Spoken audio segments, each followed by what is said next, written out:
Hello guys, welcome you to Kaira classes.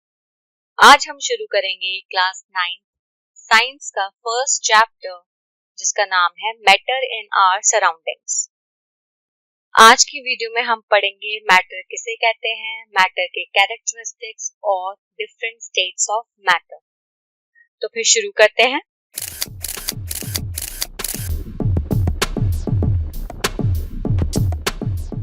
Matter किसे कहते हैं? What is matter? Anything that occupies a space and has mass and is felt by senses is called matter. कोई भी चीज जो कि space occupy करती है, जगह को ऑक्यूपाई करती है और उसका अपना मास होता है और आप उसे अपने सेंसेस की मदद से फील कर सकते हो, उसे हम मैटर कहते हैं। Matter is the form of 5 basic elements, the panch tatva, air, earth, fire, sky and water. Matter क्या है? 5 बेसिक एलिमेंट्स का फॉर्म है जिसे पंच तत्व भी कहा जाता है। वो पंच तत्व के क्या नाम है? एयर, हवा, अर्थ, पृथ्वी, फायर, आग, स्काई, आसमान और वाटर, पानी। अब हम नेक्स्ट टॉपिक में देखेंगे characteristics of particles of matter. It is made up of tiny particles. जो मैटर के जो पार्टिकल्स हैं उनका जो पहला कैरेक्टरिस्टिक है या फीचर है वो ये है कि वो बहुत छोटे छोटे पार्टिकल्स से मिलकर बना है। सेकंड कैरेक्टरिस्टिक है vacant spaces exist in particles. जो पार्टिकल्स हैं उसमें खाली स्पेसेस भी एग्जिस्ट करते हैं। थर्ड कैरेक्टरिस्टिक है particles are in continuous motion. जो पार्टिकल्स होते हैं मैटर के वो कॉन्टिन्यूअसली मोशन में होते हैं, मतलब वो मूव करते रहते हैं कॉन्टिन्यूअस मैनर में, लगातार वो मूव करते रहते हैं। फोर्थ कैरेक्टरिस्टिक या फीचर है particles are held together by forces of attraction. जो पार्टिकल्स हैं मैटर के वो एक दूसरे से जुड़े होते हैं with the help of forces of attraction या by forces of attraction. Forces of attraction की मदद से वो आपस में जुड़े होते हैं। Next topic is states of matter. Basic of classification of types. मतलब basis of classification of types का मतलब है कि किस बिना पे जो है मैटर को क्लासिफाई किया गया उसके टाइप्स को। तो फर्स्ट है बेस्ड अपॉन पार्टिकल अरेंजमेंट, किस तरह से जो मैटर है उसके पार्टिकल्स अरेंज्ड हैं। सेकेंड है based upon energy of particles, कि किस तरह से पार्टिकल्स की जो बेसिकली एनर्जी है, जो पार्टिकल्स की एनर्जी है उसके ऊपर मतलब क्लासिफाई किया गया है मैटर को। नेक्स्ट है based upon distance between particles. Particles के बीच में कितना डिस्टेंस है, कितनी दूरी है, उसके बेसिस पे भी क्या किया गया है, क्लासिफाई किया गया है मैटर को। तो यहाँ पे आप देख सकते हो डायग्राम में नीचे मैटर 3 स्टेट्स में डिवाइडेड है, solid, liquid, gas. First topic है हमारा इसमें सॉलिड स्टेट। तो अब हमने शुरू कर दिया स्टेट्स ऑफ मैटर को डिटेल में पढ़ना। तो फर्स्ट स्टेट था मैटर का सॉलिड स्टेट। अब इसके कैरेक्टरिस्टिक्स या फीचर्स पढ़ लेते हैं। तो it has fixed shape and defined volume. Solid state में जो सॉलिड स्टेट की बात करूं मैटर की, तो उसकी शेप फिक्स होती है, मतलब कह सकती हूँ मैं चेंज नहीं करती है, फिक्स्ड शेप रहती है, और वॉल्यूम क्या होता है, डेफिनाइट होता है। Inter particles distances are smallest.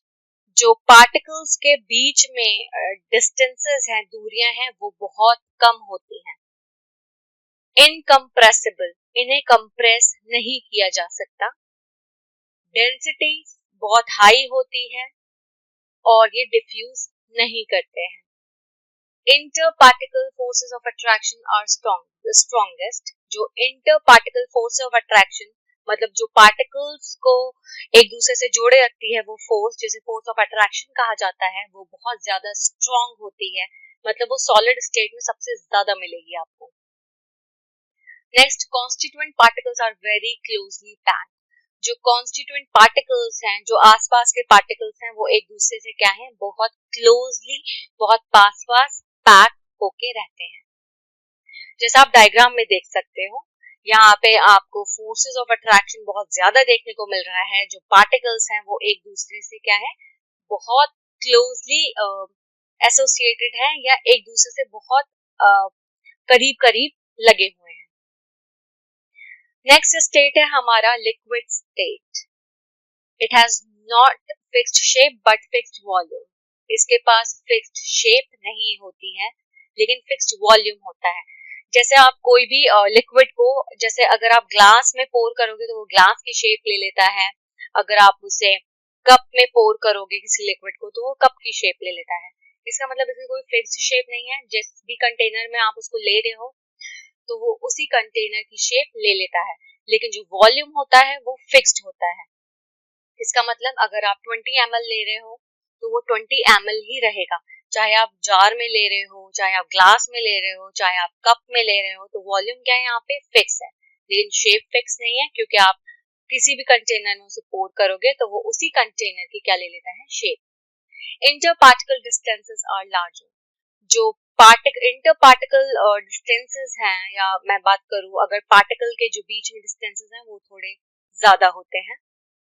Almost incompressible, इसे कंप्रेस नहीं कर सकते हैं। डेंसिटी क्या होती है, कम होती है सॉलिड से, पर ये डिफ्यूज भी कर सकते हैं। तो डेंसिटी, जहां पे सॉलिड की बहुत ज्यादा डेंसिटी हो रही थी, तो यहाँ पे डेंसिटी लिक्विड स्टेट की कम होती है सॉलिड से, और ये डिफ्यूज कर सकते हैं। Inter particle forces of attraction are weaker than solids. जो inter particle forces of attraction है, यहाँ पे आपको डायग्राम में दिख रहा है थोड़ा थोड़ा पार्टिकल्स के बीच में गैप है, या फिर मैं कह सकती हूँ स्पेसेस हैं। तो इसका मतलब है जो inter particle forces of attraction है वो इतनी स्ट्रॉन्ग नहीं है, वो वीक है, जिसकी वजह से क्या हो रहा है, जो पार्टिकल्स हैं वो थोड़े एक दूसरे से दूर हो रहे हैं। तो जहाँ पे सॉलिड वाले केस में क्या हो रहा था, inter particle forces of attraction बहुत ज्यादा स्ट्रॉन्ग थी, तो वो एकदम कॉम्पैक्ट थे, एक साथ जुड़े हुए थे। यहाँ पे लिक्विड स्टेट में क्या हो रहा है, inter particle force of attraction weak है, जिसकी वजह से क्या हो रहा है, ये थोड़े थोड़े दूर हो रहे हैं। Constituent particles are less closely packed. यहाँ पे जो कॉन्स्टिट्यूएंट पार्टिकल्स हैं, जो यहाँ पे एक मतलब एक दूसरे के साथ जो पार्टिकल्स जुड़े हुए हैं वो इतने कॉम्पैक्ट तरीके से नहीं जुड़े हुए हैं, इतने क्लोजली पैक्ड नहीं है वो, उनमें थोड़ा थोड़ा आपको क्या दिख रहा है, स्पेस दिख रहा है।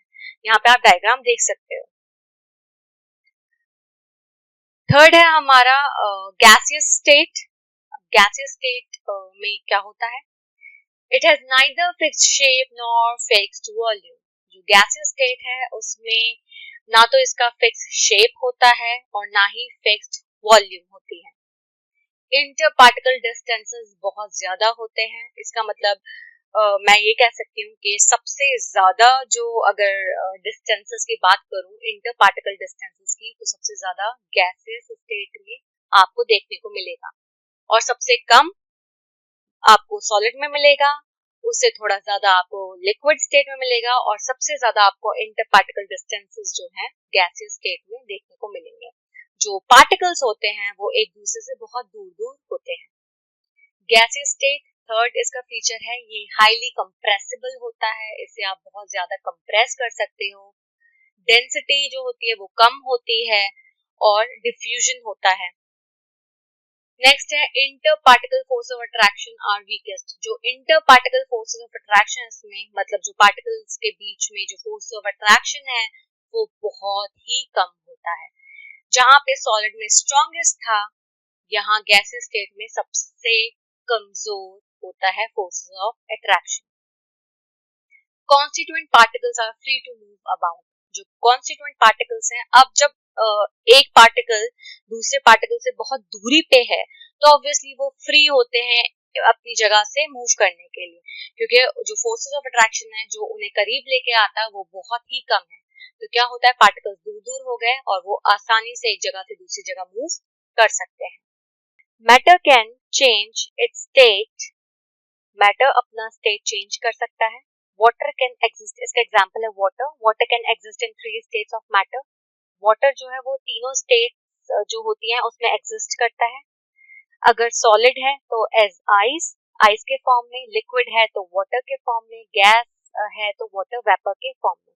मतलब सॉलिड, लिक्विड, गैस, ये जो तीनों स्टेट्स हैं मैटर के, उसमें जो वाटर है वो एग्जिस्ट करता है। सब्लिमेशन किसे कहते हैं? The changing of solid directly into vapours on heating and vapours into solid on cooling. Sublimation एक फिनोमेना है या प्रोसेस है जिसमें क्या होता है, सॉलिड जो है वो सॉलिड जो स्टेट है वो चेंज हो जाती है डायरेक्टली किसमें, वेपर फॉर्म में। कैसे? उसे हीट करने पर। जैसे ही सॉलिड को आप हीट करोगे तो क्या होता है, वो डायरेक्टली वेपर में चेंज हो जाता है, इसी को हम कहते हैं सब्लिमेशन। और वेपर अगर सॉलिड में चेंज हो रहा है ठंडा करने पे तो उसे कहते हैं सब्लिमेशन। तो मैं सब्लिमेशन कह सकती हूँ उस प्रोसेस को जिसमें सॉलिड डायरेक्टली चेंज हो रहा है वेपर में जब उसे हीट मिली, और वेपर जो है वो सॉलिड में चेंज हो रहा है जब उसे उसे ठंडा किया गया। इसका एग्जाम्पल है ammonium chloride, camphor and iodine. तो जैसे कि कैम्फर का अगर मैं बात करूं तो कपूर जिसे कहते हैं, तो कपूर को जब हम जलाते हैं तो कपूर सॉलिड होता है, लेकिन जैसे ही आप उसे जलाओगे तो वो वेपर फॉर्म में कन्वर्ट हो जाता है। Effect of change in temperature. The temperature effect on heating a solid varies depending on the nature of the solid. जो टेम्परेचर का जो इफेक्ट है सॉलिड को हीट करने पे वो वेरी करता रहता है, मतलब चेंज करता रहता है। कैसे? सॉलिड के नेचर को देखते हुए, मतलब किस तरह का नेचर है सॉलिड का उस पर डिपेंड करता है जो टेम्परेचर इफेक्ट है। And the conditions required in bringing the change, और उन कंडीशंस पे जो कि उस चेंज को ला रही है। तो पहला क्या है, जो टेम्परेचर इफेक्ट है, अगर आप किसी सॉलिड को हीट कर रहे हो तो जो टेम्परेचर इफेक्ट है वो वेरी करेगा depending on the nature of the solid. किसके ऊपर डिपेंड करके कि जो सॉलिड है उसका नेचर क्या है और क्या कंडीशंस हैं जो चेंज लेके आ रही हैं। Next, on increasing the temperature of solids the kinetic energy of the particles increases. जैसे ही आपने टेम्परेचर सॉलिड का जो टेम्परेचर है उसको इंक्रीज किया, आपने टेम्परेचर जो है सॉलिड्स का उसे बढ़ाया, तो उससे क्या होता है, जो काइनेटिक एनर्जी है पार्टिकल्स की वो बढ़ जाती है। अब काइनेटिक एनर्जी का फॉर्मूला क्या होता है, हाफ mv²। तो जो काइनेटिक एनर्जी है पार्टिकल्स की वो इंक्रीज हो जाती है। अब जब वो इंक्रीज हो जाएगी तो क्या होता है, जो फोर्सेस ऑफ अट्रैक्शन होते हैं पार्टिकल्स के बीच में, ठीक है, वो उसको ओवरकम कर जाती है। Okay, thereby solid melts and is converted to a liquid. तो फिर उससे क्या होता है, जो सॉलिड होता है वो मेल्ट हो जाता है और किस में कन्वर्ट हो जाता है, तो लिक्विड में कन्वर्ट हो जाता है। तो जैसे ही आप टेम्परेचर बढ़ाते हो सॉलिड का तो काइनेटिक एनर्जी बढ़ जाएगी पार्टिकल्स की। तो पार्टिकल्स की काइनेटिक एनर्जी किसमें होती है इन्वॉल्व, मूवमेंट में पार्टिकल्स के। तो जैसे ही काइनेटिक एनर्जी पार्टिकल्स की बढ़ जाएगी तो क्या होता है, जो फोर्स ऑफ अट्रैक्शन है वो उसको फोर्स ऑफ अट्रैक्शन को ओवरकम कर लेगी, जिससे जो पार्टिकल्स जो हैं वो क्या हो जाएंगे, फिर वो दूर दूर हो जाएंगे। तो जो सॉलिड है वो मेल्ट हो जाएगा और किसमें कन्वर्ट हो जाएगा, लिक्विड में। नेक्स्ट है the temperature at which a solid melts to become a liquid at the atmospheric pressure is called its melting point. Melting point किसे कहते हैं, तो मेल्टिंग पॉइंट है वो टेम्परेचर जिसपे जो सॉलिड है वो मेल्ट होके लिक्विड बन जाता है, लेकिन किस प्रेशर पे, एटमॉस्फेरिक प्रेशर पे, तो उसको कहते हैं मेल्टिंग पॉइंट। तो अगर आप किसी सॉलिड को लिक्विड में कन्वर्ट कर रहे हो या सॉलिड मेल्ट होके लिक्विड बन रहा है, आप ऐसा टेम्परेचर प्रोवाइड कर रहे हो, लेकिन जो प्रेशर है वो है एटमॉस्फेरिक, तो उसको कहते हैं हम melting point. The melting point of ice is 273.16 kelvin. जो मेल्टिंग पॉइंट है आइस की वो क्या होती है, 273.16 kelvin. The process of melting, that is change of solid state into liquid state, is also known as fusion. तो जैसे melting कहते हैं कि सॉलिड स्टेट का कन्वर्ट होना लिक्विड में, उसे सिंपल मेल्टिंग कहते हैं। तो इसे एक और टर्म से जाना जाता है कि change of solid state into liquid state is also known as fusion. इस मेल्टिंग को एक और टर्म में दे सकते हैं, वो है फ्यूजन। तो फ्यूजन भी क्या है, basically change of solid state into liquid state. Solid state का चेंज होना किसमें, लिक्विड स्टेट में, वो फ्यूजन कहलाता है और मेल्टिंग भी कहलाता है। यहाँ पे आप देख सकते हो नीचे सॉलिड स्टेट, आपने सॉलिड स्टेट को हीट प्रोवाइड की, हीट दी तो लिक्विड स्टेट में कन्वर्ट हुआ। फिर लिक्विड स्टेट को अगर आपने हीट प्रोवाइड की तो गैसियस स्टेट में कन्वर्ट हुआ, ठीक है। अगर आपने लिक्विड स्टेट को ठंडा किया तो वो सॉलिड स्टेट में कन्वर्ट हुआ, और अगर आपने गैसियस स्टेट को ठंडा किया तो वो लिक्विड स्टेट में कन्वर्ट हुआ। सेकंड है effect of change of pressure. किस तरह से प्रेशर को चेंज करने से इफेक्ट क्या पड़ता है। तो इंक्रीजिंग और decreasing the pressure can change the state of matter. तो अगर आप प्रेशर को इंक्रीज कर रहे हो, ज्यादा कर रहे हो या कम कर रहे हो, उसकी वजह से भी क्या होता है, मैटर का स्टेट चेंज हो सकता है। Applying pressure and reducing temperature can liquefy gases. अगर आप प्रेशर अप्लाई कर रहे हो और टेम्परेचर कम कर रहे हो तो वो किस लिए यूज होता है, वो गैसेस को लिक्विफाई करने के काम आता है। Solid carbon dioxide CO2 is stored under high pressure. जो सॉलिड कार्बन डाइऑक्साइड होता है वो हाई प्रेशर के अंडर स्टोर किया जाता है। Solid CO2 gets converted directly to gaseous state on decrease of pressure to 1 atmosphere without coming into liquid state. जो solid CO2 है वो डायरेक्टली किस में कन्वर्ट हो जाता है, गैसियस स्टेट में। मतलब कैसे कन्वर्ट हो जाता है आपका गैसियस स्टेट में, जब 1 एटमॉस्फेयर प्रेशर जो है वो जब डिक्रीज हो जाता है तो क्या होता है, वो सॉलिड CO2 किसमें डायरेक्टली कन्वर्ट हो जाता है, गैसेस स्टेट में। मतलब अगर मैं बात करूं तो सॉलिड से लिक्विड, लिक्विड से गैस मतलब मैंने आपको शो किया था पिछली स्लाइड में, लेकिन यहाँ पे क्या है, लिक्विड स्टेट में ये नहीं आता है, ये डायरेक्टली सॉलिड CO2 किसमें कन्वर्ट हो रहा है, गैसेस स्टेट में on decrease of pressure to 1 atmosphere. जब उसका प्रेशर हम कम कर देते हैं 1 एटमॉस्फेयर तक, तो बिना लिक्विड स्टेट में आए हुए ये सीधे डायरेक्टली कन्वर्ट हो जाता है गैसियस स्टेट में। This is the reason that solid carbon dioxide is also known as dry ice. तो यही रीजन है जिसकी वजह से हम कहते हैं कि जो सॉलिड कार्बन डाइऑक्साइड है उसे ड्राई आइस भी कहा जाता है। क्यों? क्योंकि वो डायरेक्टली कन्वर्ट हो जाता है गैसियस स्टेट में बिना लिक्विड स्टेट में आए हुए। अब यहाँ पे आप डायग्राम में देख सकते हो, सॉलिड जो है अगर लिक्विड में कन्वर्ट हो रहा है तो उसको फ्यूजन कहते हैं या सिंपल मेल्टिंग कहते हैं। अगर लिक्विड सॉलिड में कन्वर्ट हो रहा है तो उसे कहते हैं सॉलिडिफिकेशन। ऐसे ही लिक्विड अगर गैस में कन्वर्ट हो रहा है तो वेपराइजेशन, और अगर गैस लिक्विड में कन्वर्ट हो रहा है तो कंडेंसेशन। अगर सॉलिड गैस में कन्वर्ट हो रहा है डायरेक्टली तो सब्लिमेशन, और गैस अगर सॉलिड में कन्वर्ट हो रहा है तो वो भी क्या कहलाता है, sublimation. Next topic is latent heat. Latent heat किसे कहते हैं, द हिडन हीट। हिडन मतलब स्टोर्ड हीट भी कह सकते हैं इसको, ओके, जिसमें टेम्परेचर चेंज नहीं हो रहा है। द स्टोर्ड हीट और the hidden heat which breaks the force of attraction between the molecules during change of the state. तो लेटेंट हीट क्या है, वो स्टोर्ड हीट है जो कि फोर्स ऑफ अट्रैक्शन को तोड़ती है। मतलब मॉलिक्यूल्स के बीच में फोर्स ऑफ अट्रैक्शन है जिससे मॉलिक्यूल्स आसपास हैं, तो वो उस फोर्स ऑफ अट्रैक्शन को तोड़ती है ड्यूरिंग चेंज ऑफ स्टेट। जब जो मॉलिक्यूल या फिर आप कह सकते हो कोई भी कंपाउंड है उसको अगर अपना स्टेट चेंज करना है, सपोज सॉलिड से लिक्विड में आना है, तो क्या होता है, जो फोर्स ऑफ अट्रैक्शन है वो टूटता है। ठीक है, तो वो कौन तोड़ता है, वो लेटेंट हीट या इसे हिडन हीट या स्टोर्ड हीट भी कहते हैं। तो ये हीट क्या करती है, ये फोर्स ऑफ अट्रैक्शन को तोड़ती है, मॉलिक्यूल्स के बीच में जो फोर्स ऑफ अट्रैक्शन है उसको तोड़ती है जब स्टेट जो है वो चेंज हो रहा होता है। अब यहाँ पे डिफरेंस देख लीजिए, फ्यूजन किसे कहते हैं और वेपराइजेशन किसे कहते हैं। फ्यूजन होता है heat energy required to change 1 kg of solid into liquid. Fusion का मतलब वो हीट एनर्जी चाहिए, मतलब हीट एनर्जी रिक्वायर्ड है, हीट एनर्जी कितनी चाहिए, जितनी जिससे वो 1 किलो सॉलिड को लिक्विड में चेंज कर सके। तो फ्यूजन एक ऐसा प्रोसेस है जिसमें हीट एनर्जी रिक्वायर्ड होती है कितनी, जो कि 1 किलो सॉलिड को लिक्विड में चेंज कर सके, उसे कहते हैं fusion.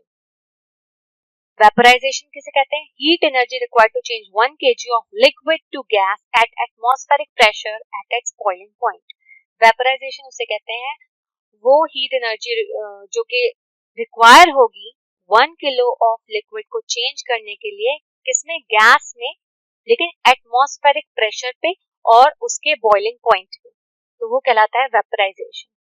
Thus we can say that pressure and temperature determine the state of a substance. तो अब हम कह सकते हैं कि प्रेशर और टेम्परेचर क्या कहता है या क्या बताता है, स्टेट बताता है सब्सटेंस का, सॉलिड है, लिक्विड है, गैस है। तो यही है, whether it will be solid, liquid और गैस। तो हम ये कह सकते हैं कि जो प्रेशर और टेम्परेचर है वो किसी भी सब्सटेंस का स्टेट बताता है कि वो सॉलिड है, लिक्विड है या गैस है। Evaporation and boiling. Particles of matter are always moving and are never at rest. जो मैटर के जो पार्टिकल्स हैं वो हमेशा मूव करते रहते हैं और कभी रेस्ट पे या स्टेशनरी नहीं रहते हैं। At a given temperature in any gas, liquid or solid, there are particles with different amounts of kinetic energy. तो सेकंड पॉइंट ये कह रहा है कि अगर कोई भी टेम्परेचर दिया हुआ है किसी भी गैस, लिक्विड या सॉलिड में, तो जो पार्टिकल्स हैं वो अलग अलग जो काइनेटिक एनर्जी का अमाउंट है उसके साथ मूव करते हैं।